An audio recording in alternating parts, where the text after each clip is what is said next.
Il y a des rues plus importantes que d'autres à Québec, les côtes. Quand on est en voiture, pas le choix de les utiliser pour aller de la Haute-Ville vers la Basse-Ville.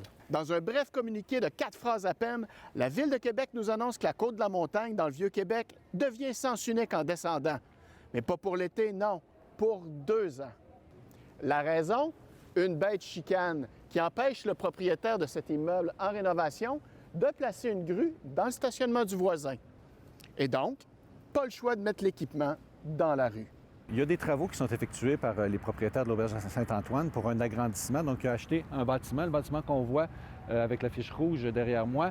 Et pour faire leurs travaux, ils ont besoin d'installer une grue et ils doivent l'installer sur la rue à ce moment-là. C'est un lieu qui est beaucoup plus restreint, donc les accès sont restreints, ce qui fait en sorte qu'il peut y avoir ces besoins-là d'avoir accès à la chaussée pour pouvoir effectuer les travaux. La durée, bien, ça dépend toujours des chantiers et effectivement, dans le Vieux-Québec, ça peut être des chantiers très complexes et c'est sur un bâtiment quand même de bonne dimension.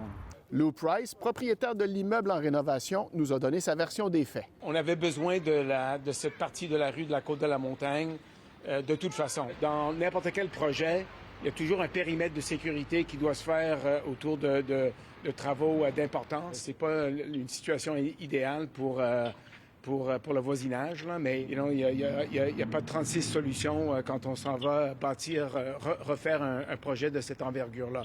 Donc, comme on dit, on ne peut pas faire d'omelette sans casser des œufs. Mathieu, le fils d'un commerçant de la Côte-de-la-Montagne, n'a pas voulu nous parler à la caméra, mais nous autorise à rapporter ses propos.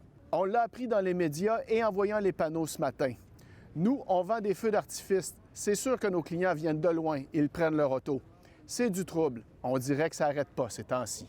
Chez les résidents du Vieux-Québec, on confirme que ça commence à faire beaucoup en peu de temps. Bien, c'est certain que cette fermeture-là de la côte s'ajoute à d'autres travaux qui ont lieu dans le Vieux-Québec. Donc, cet été, il va y avoir des travaux sur la rue Buade. Il va y avoir des fouilles archéologiques. L'an prochain, c'est Hydro-Québec qui va refaire un poste de contrôle. Ensuite, c'est la Ville qui va refaire la rue au complet.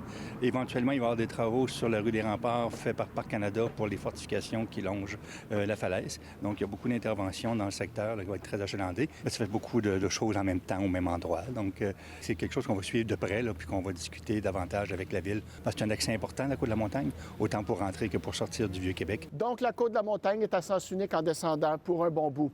Mais attention, dans le cas d'événements spéciaux comme le marathon ou le Grand Prix cycliste, on rétablira la pleine largeur. À Québec, Mathieu Boivin pour Nouveau Info.